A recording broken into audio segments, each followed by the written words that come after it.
Nakaukit na sa palad ni Kimi yung swerte niya kaya di na mapapantayan ng galing niya even simple lang ang beauty niya. Di tulad ng iba dyan na nakakasawa yung beauty niya, ganyan yung feeling ng isang babae na mainit ang katawan nila kaya gagawin ng lahat maakit lang si Paulo. There's nasa lalaki na yan kung maakit siya sa babaeng yan. So to Paulo, if ever nalokohin mo si Kimi ay naku ikaw na rin ang kumuha ng bato na pinukpok mo sa ulo mo. Paulo, be firm to Kimi and true to her. God bless you both. So maraming salamat sa komento, Ginang Norma Dayag.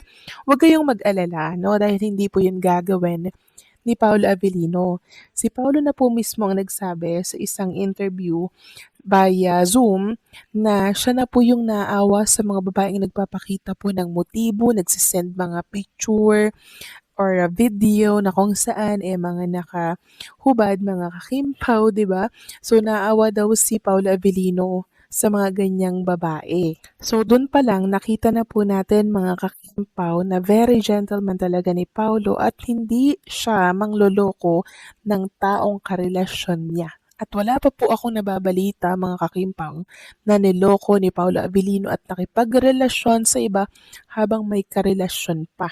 'Di ba? Wala po akong nababalitaan ganyan. Ibig sabihin, hindi po ugali ni Paulo mangloko at manakit ng babae. So maraming salamat sa komento, Ginang Norma Daya. Huwag kayong mag-alala dahil hindi po papadala si Paulo sa pang-akit na mga starlet. Okay? So maraming salamat sa komento, Ginang Norma Daya. God bless po and mabuhay kayo. So eto na nga, pag-usapan na natin mga kakimpaw ang mga topic po na nakalap natin sa gabing ito at unahin nating i-congratulate muna itong si Vice Ganda bilang Best Actor para po yan sa Metro Manila Film Festival Gabi ng Parangal 51st na kung saan ay ginanap po kagabi. Grabe, sobrang emosyonal po ni Vice Ganda nang matanggap niya nga po itong Best Actor kasi hindi niya po ito expected.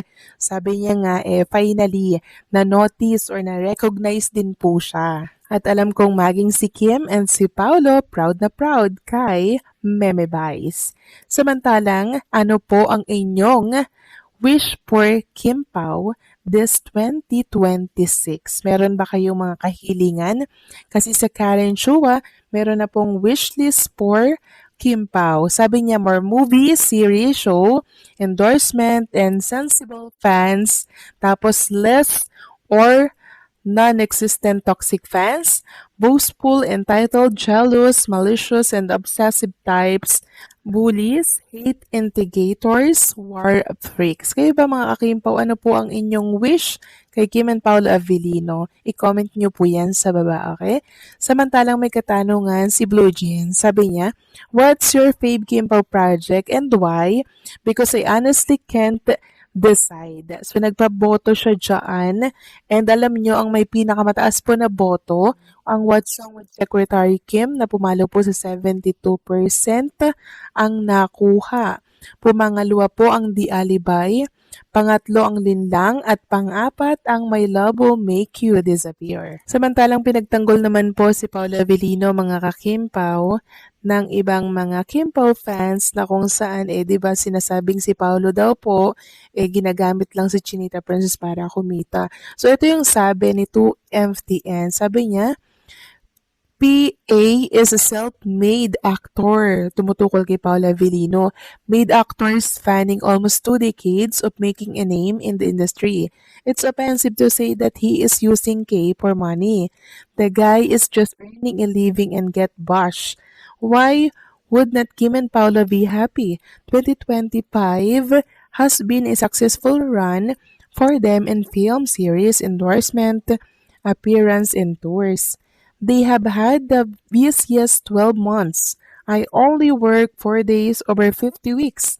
And yet I am buggered as hell. How much more for them? We miss you, Kim Pao. So, hindi naman po kasi tama na tawaging manggagamit si Paula Avellino at pinagkakakitaan si Chinita Princess, hindi.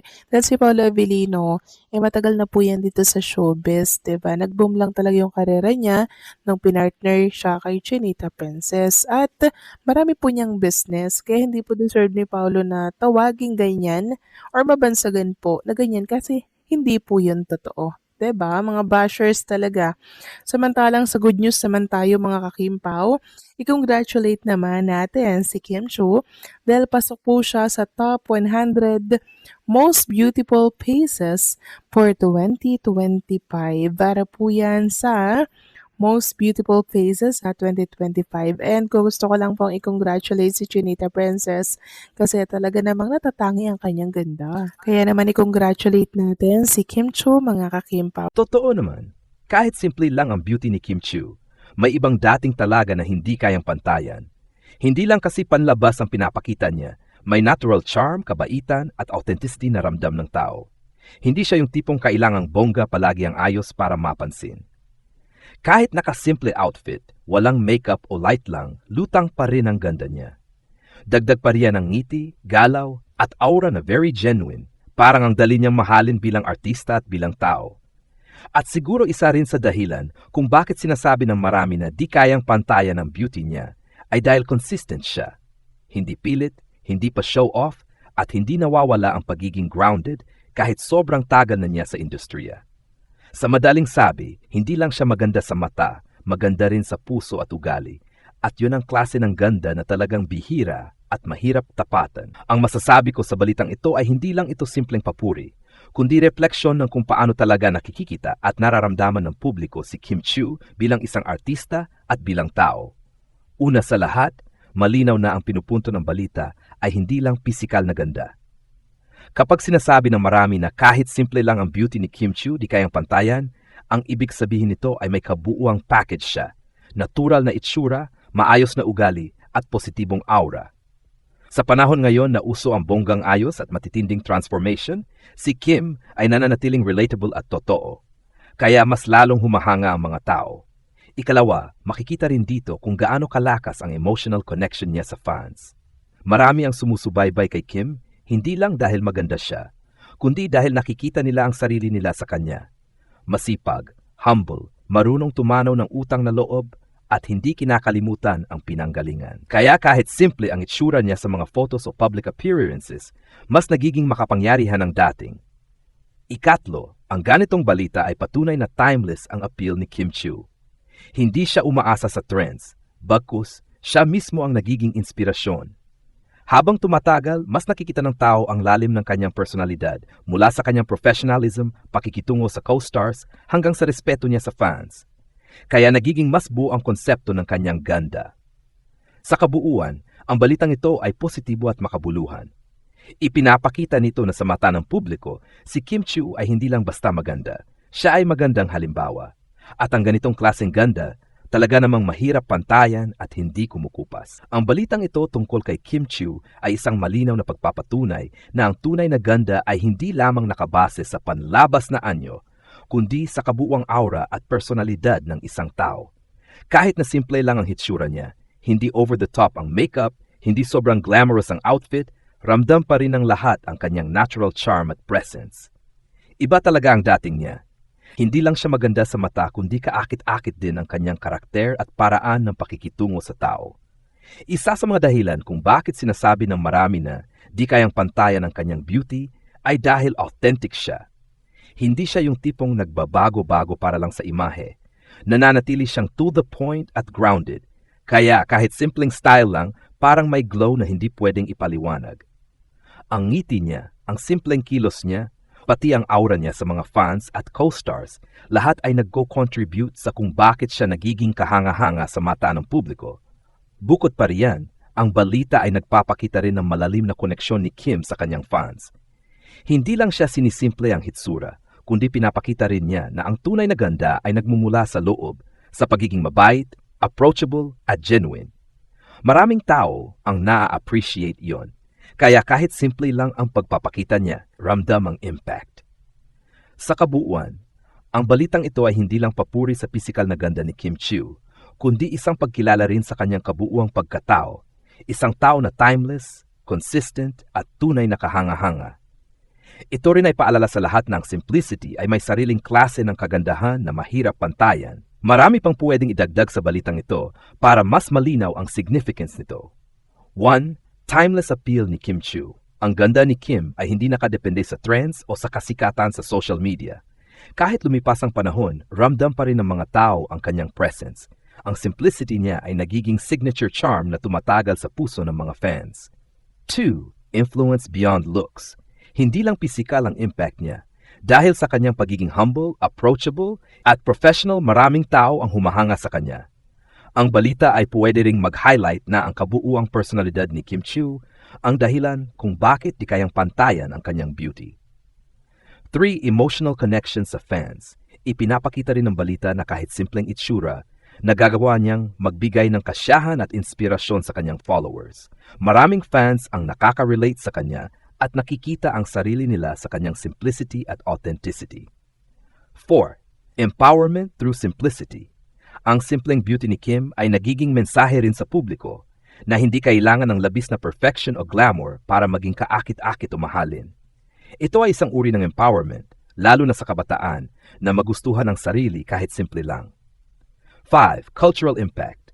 Sa industriya ng showbiz, bihira ang mga artista na nagtataglay ng ganitong kombinasyon ng natural beauty at magandang character. Kaya hindi lang personal na papuri ito kay Kim, kundi patunay rin ng kanyang impluensya sa pop culture at sa standards ng beauty sa Pilipinas.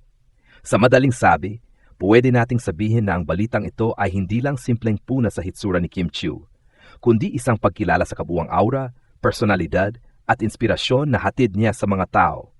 Isang beauty na talagang mahirap tapatan. Kahit simple lang ang beauty ni Kim Chiu, talagang di kayang pantayan. Mga Kim Pao fam, hindi niyo ba ramdam? Kahit walang bonggang makeup o high fashion outfit, lutang pa rin ang ganda niya. Iba talaga ang aura ni Kim, ang natural, ang genuine at ang warm ng personality niya. Parang kahit simple lang, may glow siya na hindi mo mapigilan na mapansin. At hindi lang tungkol sa hitsura, ha? Ang kagandahan ni Kim ay sa kabuuan, sa ngiti niya, sa kabaitan niya, sa pagiging humble at approachable sa fans, pati na rin sa professionalism niya sa trabaho. Ang simplicity niya ang nagiging charm niya. Kaya kahit simple lang, ang dating niya sobrang impactful. Masaya rin isipin na kahit sa sobrang tagal na niya sa showbiz, consistent siya sa pagiging totoo sa sarili. Hindi siya yung tipong magpapaka-glam para lang sa camera. Nananatili siyang relatable at grounded, kaya ramdam ng fans ang sincerity niya. Honestly, ang ganda ni Kim Chiu ay timeless, mga beshies. Kahit anong fashion trend, kahit anong social media craze, siya pa rin ang idol na hindi kumukupa sa puso ng mga fans. Kim Pao fans, hindi lang tayo na-inspire sa kanyang talento, kundi pati na rin sa ganda ng puso at personalidad niya. Kaya kung sinasabi ng balita na di kayang pantayan ang beauty niya, grabe, to the core talaga yun. Kahit simple lang ang beauty ni Kim Chiu, hindi kayang pantayan. Mga Kim Pao fam, ramdam niyo ba? Kahit light lang ang makeup niya o naka-casual lang na outfit, lutang pa rin ang ganda at aura niya. Maraming fans ang nag-comment sa social media. Ang ganda ni Kim hindi lang sa mukha kundi sa buong pagkatao niya. Ang saya ko na makita siya kahit simpleng post lang. Kahit walang filter, flawless pa rin. True beauty talaga. Si Kim Chiu ang type ng tao na kahit simple lang, kinikilig ka pa rin sa aura niya. Totoo naman, ang kagandahan ni Kim ay hindi lang panlabas kundi sa kabuuan ng kanyang pagkatao, sa ngiti niya, sa kabaitan, sa pagiging humble at approachable sa fans, at sa professionalism niya sa trabaho. Kahit simpleng smile o pose, ramdam na ramdam ng fans ang sincerity at warmth niya. Isa pa, kahit ilang taon na sa industriya, consistent siya sa pagiging tunay sa sarili, kaya nagiging relatable at inspirasyon sa marami. Maraming fans ang nagpost, hindi siya yung tipong magpapakaglam para lang sa camera. Siya talaga. Kahit simple lang, parang may glow siya na hindi mo mapigilan na ma-inspire. At higit sa lahat, ang simplicity ni Kim ay isang pahayag na hindi kailangan ng labis para maging mahalaga at kaakit-akit. Maraming kabataan ang natututo na ang tunay na ganda ay nagmula sa loob at sa pagiging totoo sa sarili. Sa madaling sabi, mga Kim Pao fam, ang balitang ito ay di lang papuri sa physical beauty ni Kim Chiu, kundi isang pagkilala sa kabuuang aura, puso at personalidad niya. Kaya kung sinasabi ng marami na di kayang pantayan ang beauty niya, Grabe, to the core talaga yun. Kung gusto mo, pwede rin tayong gumawa ng even more dramatic fangirl fanboy version na may halong kilig at exclamations, parang trending tweet thread, para mas feel ang energy ng fans online. Gusto mo ba gawin natin yon?